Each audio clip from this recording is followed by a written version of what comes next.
Le PDCI boycotte la CEI, mais en même temps, ce même PDCI fait de la fraude, comme de la manière le PPACI a fait fraude là. Soyons sérieux. L'opposition ivoirienne actuelle n'existe que de nom. Une coquille vide, un reliquat du passé, un hologramme idéologique. Elle est là, oui, mais comme une rumeur, sans chair, sans souffle, sans colonne vertébrale politique. Le PDCI, ce qui en reste, erre entre communiqués contradictoires, incantation néocoloniale et nostalgie impériale. Chers parents, quand on vous parle de l'opposition ivoirienne là, est-ce que vous-même vous n'avez pas honte de nos opposants? Voilà des opposants, on dit vous tous réunis allez écrire un programme, ils n'ont pas pu. Chaque jour c'est eux qui rappellent aux gens, on existe, hein, on a créé telle coalition, on a créé telle coalition. Mais ces coalitions, quand tu leur demandes, c'est sur quoi vous êtes créés? Non, nous sommes des coalitions, on est ensemble, mais on n'a pas les mêmes idées, chacun fonctionne comme il veut, mais on est ensemble. En réalité, pour vous dire la vérité, pour simplifier là, il n'y a pas d'opposition en Côte d'Ivoire. Mais il y a le nom de opposant. Opposant et opposition, ça existe en Côte d'Ivoire. Le nom opposant et opposition, ça existe. Mais vrai opposant là, il n'y en a pas. Ce sont des coquilles vides. Ce sont des sacs vides. Ce sont des rumeurs. Regardez un monsieur comme a fait dit, si je ne suis pas parti pour rencontrer CAPS et puis RHDP là, vous-même vous voyez, c'est parce que nous-mêmes entre nous-mêmes là-bas, on ne s'est pas entendu. PDC aussi soit pour dire, bon, comme nous on avait envoyé des communiqués là, vous n'avez pas répondu là, ça cause de ça. Bon, regardez des gens comme ça. Des gens qui sont juste là par la forme, mais qui sont sans ossature. Ça veut dire, ils n'existent même pas. Mais en ce qui s'agit du PDCI, ils sont très forts dans le communiqué. Tantôt aussi, ils font un communiqué qui ressemble à une incantation. Tantôt, c'est un communiqué qui vient contredire l'autre communiqué. Tantôt, c'est pour rappeler que le PDCI était le meilleur parti en 1960. Comme si 1960 là, c'est 1960 qui est la fin du monde. Oui, vous étiez fort avec le feu. Mais vous êtes quoi aujourd'hui? Parce que les gens qui vivent aujourd'hui là, eux s'en foutent des gens qui ont vécu en 1960. Donc, on ne parle même pas du peuple avec cette opposition. Eux, ils font leur plan, comment ils vont s'arranger entre eux pour prendre le pouvoir, pour pouvoir bien profiter du peuple. L'évolution, le développement, ça ne les intéresse pas. Aujourd'hui, au PDCI, ce qui les intéresse, c'est comment faire survivre un mythe qui est déjà dépassé.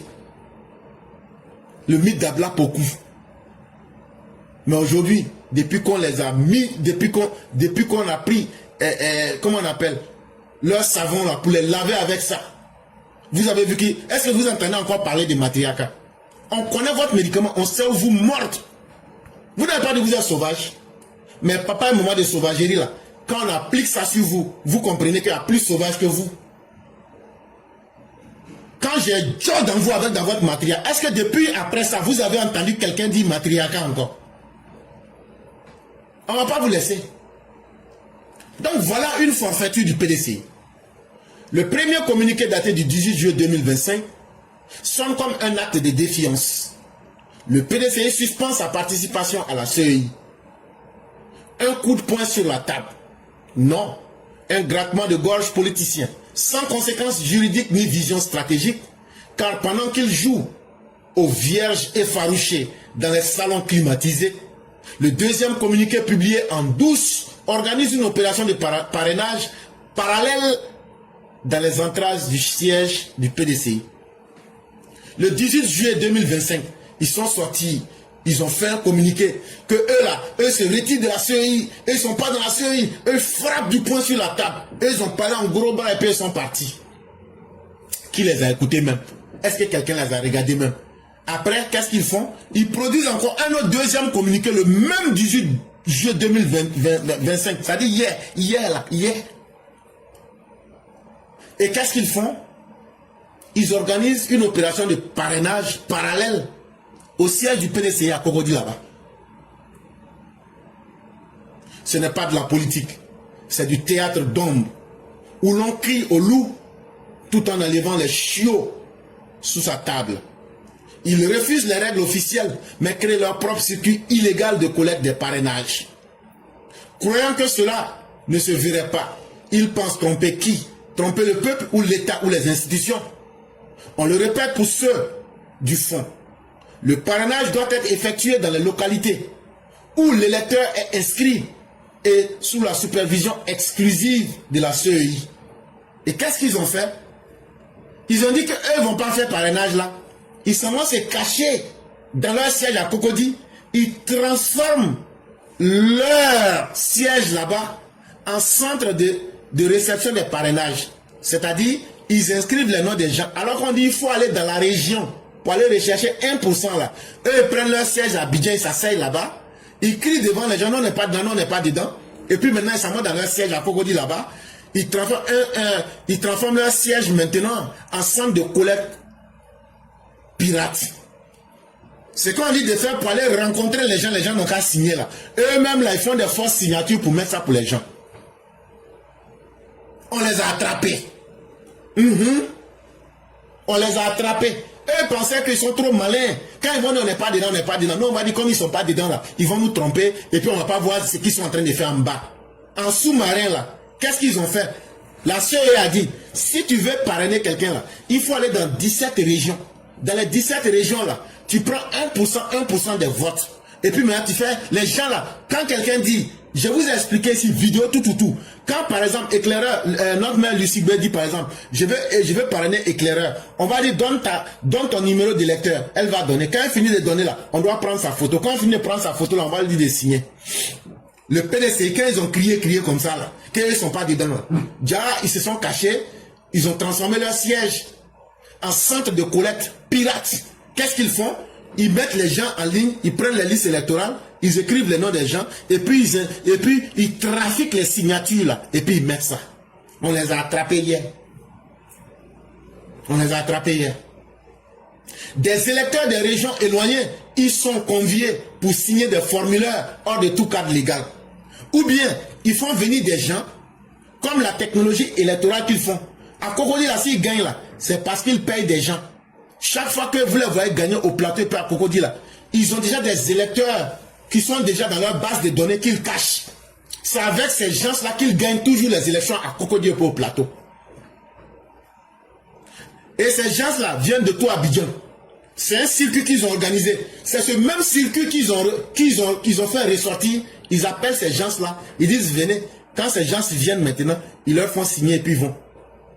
Mais, on vient de les attraper.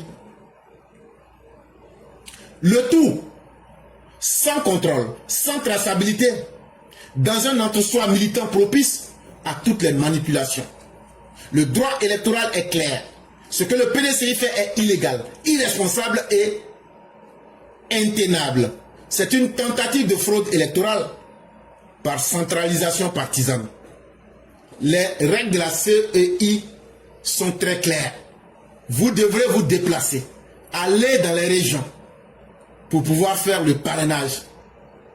Mais s'asseoir pour prendre la technologie de fraude que vous aviez toujours appliquée au plateau, ou bien à Cocody pour gagner les élections, et vous vous cachez, et maintenant vous venez paquer, on va vous attraper bientôt. Parce que ce que vous oubliez là, quand on va faire le recoupement, ce que vous ne savez pas, c'est que après le parrainage là, le Conseil constitutionnel va auditer. On va vous attraper. Déjà on vous a attrapé là. On va rejeter toute la connerie que vous avez fait là. Moi je préfère vous dire la vérité. Le PDCI dans sa dérive idéologique pense encore que Paris est la clé d'Abidjan. Bon, attendez, moi je vais vous dire la vérité. Hein. Puissance que vous donnez à Paris là, la clé qu'ils ont là, nous on a déjà avalé la clé là. Ils ont cru que prendre un thé avec un Rothschild à Genève allait renverser les équilibres ivoiriens. Votre Chakadien là, il se promène, il prend des misérables comme les Michael Galère, des députés misérables qui cherchent à survivre. Il va rencontrer un membre de Rothschild à Genève. Ça là, Ils peuvent rien faire. Allez dans le couloir du Parlement européen pour faire. Vous avez pensé qu'il y a un tremblement de terre en Côte d'Ivoire. Ça là encore, vous avez tiré en l'air. Vous êtes sortis. Vous avez menti aux gens que le 6 août prochain, vous avez envoyé une dame pour mentir. On vous a attrapé hier. Non, ce temps-là ne marchera pas. Alors que ce qu'on vous demande simplement, c'est que chaque agent, lui qui demande que les Ivoiriens lui fassent, lui donne tous les droits là. Il n'a qu'à nous dire, lui il a fait quoi pour les Ivoiriens? Est-ce que lui il a une fois payé un impôt en Côte d'Ivoire? Est-ce que chaque agent a un taudis, une maison, une petite maison en Côte d'Ivoire? Est-ce que chaque agent a déjà aidé une structure en Côte d'Ivoire? Est-ce que chaque agent a déjà aidé un enfant malade en Côte d'Ivoire? Quand tu veux des droits, toi-même il faut montrer les devoirs que tu as exercés. Mais le PDCI qui se trompe d'époque, nous allons vous montrer que la Côte d'Ivoire a vraiment changé. La Côte d'Ivoire n'est plus un terrain de jeu diplomatique pour les vieilles élites françaises. Parce que je suis le petit-fils du fouet, donc là ça me suffit. Je dois pouvoir faire tout ce que je veux à mon peuple. Ça c'est terminé. La Côte d'Ivoire a grandi. Et quand la Côte d'Ivoire grandissait là, c'est d'abord parce que les Ivoiriens ont grandi que la Côte d'Ivoire a grandi. Sinon, les 322 462 km² là, ça n'a pas augmenté. C'est les Ivoiriens qui ont grandi, qui ont gagné en expérience. C'est ça on dit que la Côte d'Ivoire a grandi. Mais quand tu étais en dehors du pays pendant 23 ans, en train de te la couler douce, ton souhait c'est que nous restions des indigènes de première classe. Mais tu vas comprendre que les lois que tu as tant de peine à respecter, on va t'imposer le respect des lois. Parce que ces lois sont nées de la difficulté et de l'expérience de tout le peuple ivoirien. C'est vous, les fantômes du colonialisme, vous dictent votre destin. Mais nous là, vous venez nous accuser. Sous-préfet de la France, c'est comme ça. Mais ce que le sous-préfet a dit au préfet là, vous avez entendu. C'est pas moi j'ai dit. C'est Jeune Afrique qui a dit. Donc là, c'est pas moi, vous allez accuser. Donc vous qui êtes, en réalité là, c'est parce que vos fantômes du néocolonialisme vous poursuivent. Vous n'êtes rien sans Paris ou bien sans l'AES là. Jusqu'à même le PPAC des Babo, eux-mêmes là, ils ont accepté que de devenir, et eux ils ont transformé la Côte d'Ivoire est devenue Côte-d'Ivoire. La Côte-d'Ivoire est devenue une colonie du Burkina. J'ai envoyé Kone Katina pour faire allégeance au Burkina. Quelle honte! Non, Babo, tu es une malédiction. Ça veut dire, Côte d'Ivoire fait allégeance au Burkina. Et pour dire non, putschiste, ah non, toi tu es bien, toi tu es un vrai putschiste, tu es bon. C'est ça qui est bon maintenant. Ça veut dire la Côte d'Ivoire là. La Côte d'Ivoire, grâce à Gbagbo, la Côte d'Ivoire est devenue une colonie du Burkina, dirigée par un bouvier, dirigée par un paléphrénier comme Ibrahim Kaka. Maintenant, pour les PDCI là, la Côte d'Ivoire doit être hantée par les fantômes du néocolonialisme. Ce que Paris va nous dire là, c'est ce qu'on va faire. Ça, c'est ce que vous dites. Mais si Paris même n'a pas gagné en expérience là, si Paris même ne sait pas ce qu'il veut là, nous, on va lui montrer que nous, on sait ce qu'on veut. Avec ça, ils se disent qu'on est intellectuel, alors qu'ils n'ont aucune intelligence. Un homme intelligent, ça propose des solutions. Un homme intelligent, ça parle pour faire réfléchir les autres. Un homme intelligent, ce n'est pas la veste que tu portes. Ce n'est pas l'apparence que tu veux donner. Sinon, un homme intelligent qui ne peut même pas lui-même se sortir d'affaires. Et je vais te dire, hein, la capacité de pouvoir, l'art oratoire, ou même la capacité de se sortir d'affaires, c'est une bénédiction. Ça montre aussi du niveau d'intelligence d'un individu. Mais votre Chakadjan, on nous dit qu'il allait dans les grandes écoles. Mais qu'est-ce qu'il a produit de sa propre vie? Zéro. Ce n'est pas la France qui va dicter l'avenir de l'Afrique. Encore moins celle de la Côte d'Ivoire. Paris même là se cherche. Aujourd'hui là, Paris appelle Abidjan pour venir demander conseil. Paris appelle Abidjan. Dieu s'est gâté sur nous. On fait comment? Sous-préfet, tu ne peux pas nous aider? Sous-préfet dit calme-toi. Je vais vous aider. Flex. Je sais ce que je vais faire. C'est comme ça le monde. L'Union européenne est englué dans ses propres crises et dans ses propres scandales. S'ils avaient fini de régler tous leurs problèmes là, Poutine est là-bas, Poutine vous a parlé. Poutine dit il va diriger, il va mettre sa gamme sur vous. L'Union européenne, eux-mêmes ils cherchent d'abord, eux-mêmes ils demandent pardon au président américain de les protéger. Donc là, c'est pas eux qui vont venir imposer un candidat. C'est Poutine qui les menace. Oh, il se trouve qu'Alassane Ouattara est un représentant de l'Europe. Je ne sais pas si vous réfléchissez un peu. L'Europe est affaiblie aujourd'hui idéologiquement. Et vous pensez que cette Europe affaiblie, va encore se soustraire de ses soutiens. Et vous ne réfléchissez même pas. Nous, on est très fiers de le dire. Nous, on ne va pas collaborer avec les Russes. Mais on ne va pas aussi abandonner nos partenaires. Parce que le peuple ivoirien s'est réveillé. Le peuple ivoirien est éveillé. Mais ce qui trompe beaucoup, c'est que la majorité des jeunes, la population ivoirienne est la majorité jeune. Et les jeunes, ils n'aspirent qu'à un avenir. Ils vivent dans le pragmatisme. Ils vivent dans le concret. Et ceux-là, vous ne pouvez pas venir les blaguer. Vous restez dans des salons climatisés. Vous voulez être des opposants petits grottos. Il y a un yaourt qu'on vendait avant, on appelle ça yaourt grotto. On met bois dedans. Si tu ne manges pas vite, là, tout fond. Ça veut dire, vous là, s'il n'y a pas la glace là, vous fondez. Quand c'est pas doux, quand c'est pas préparé, quand les conditions ne sont pas réunies là, vous n'êtes pas des opposants, vous n'êtes pas des politiciens. Et vous n'avez pas compris que le monde change et que le monde a changé.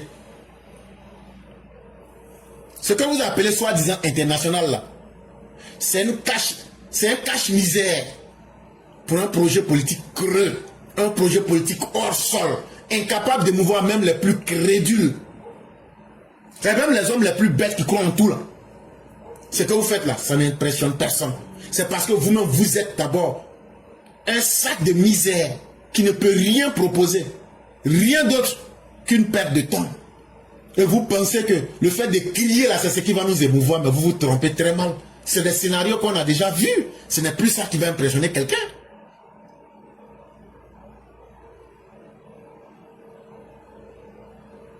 Mais ce qui vous trompe, c'est que vous ne voulez pas accepter la réalité.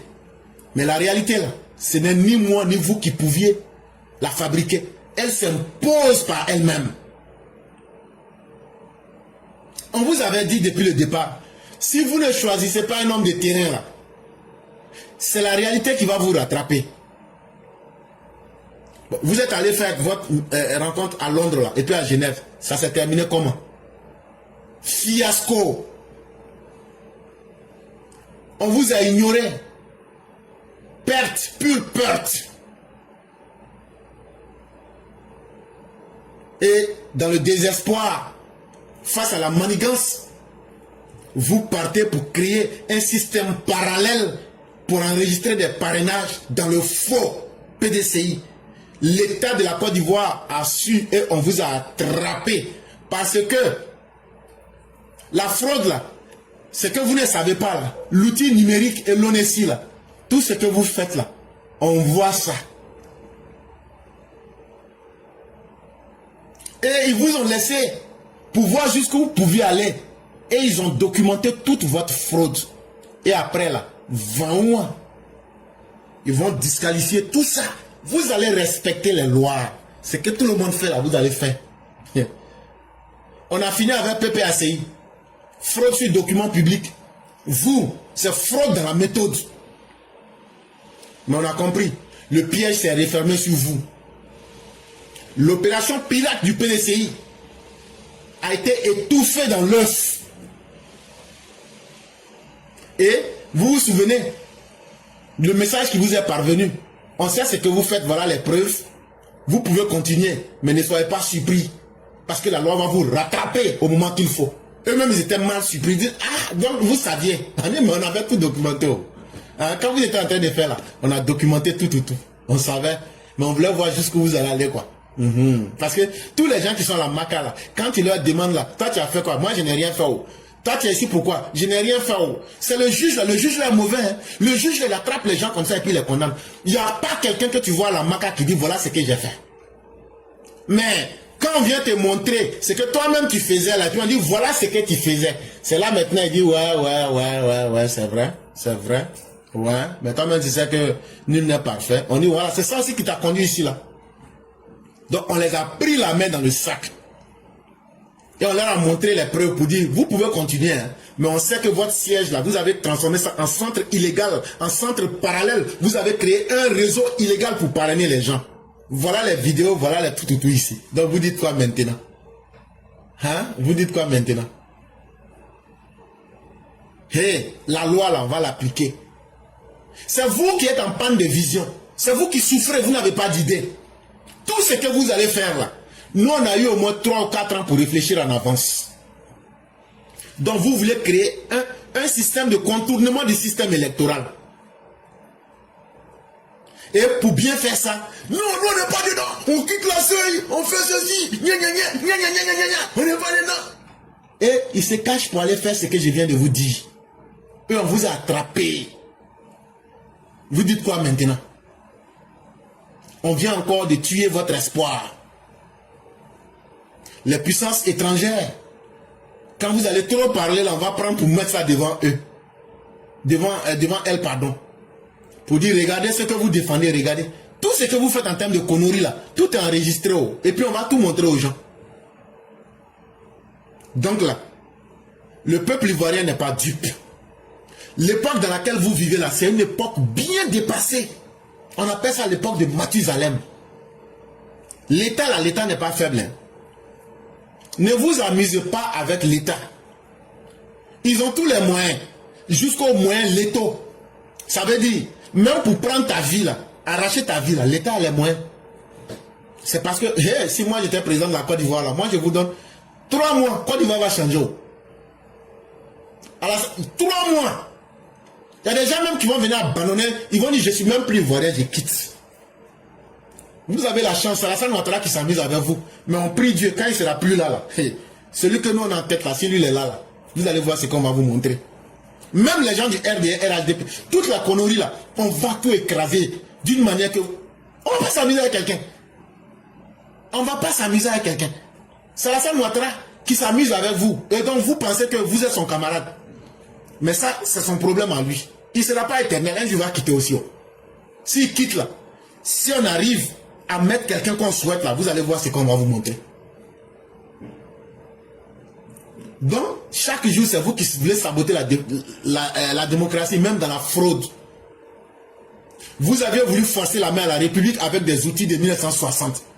Et puis votre technologie de fraude que vous appliquez au plateau et à Crocodile, ça ne marchera plus. 2025 n'est pas 2060. Votre CNT, ça ne va pas marcher. Actuellement, là, vos repères ont fui, non? Vous avez envoyé Chakadjan pour chialer en Europe. Il est sorti avec les députés galéreux. Ça n'a pas marché. Vous êtes là en train de crier. Personne ne vous écoute. Vous avez fait fraude. On vous a attrapé. On a expliqué ça aux gens. Donc la Côte d'Ivoire n'est plus un protectorat moral d'une capitale étrangère. La Côte d'Ivoire n'est plus autant colon comme on le dit chez nous. En tout cas, le rideau est tombé. Et le peuple regarde ailleurs. Le peuple fait confiance en des dirigeants qui sont capables. Merci vraiment. C'est un texte de notre frère Mohamed et j'ai réinterprété à ma façon. Et vraiment, merci à tous ceux qui nous ont suivis. Merci à tous ceux qui nous font confiance.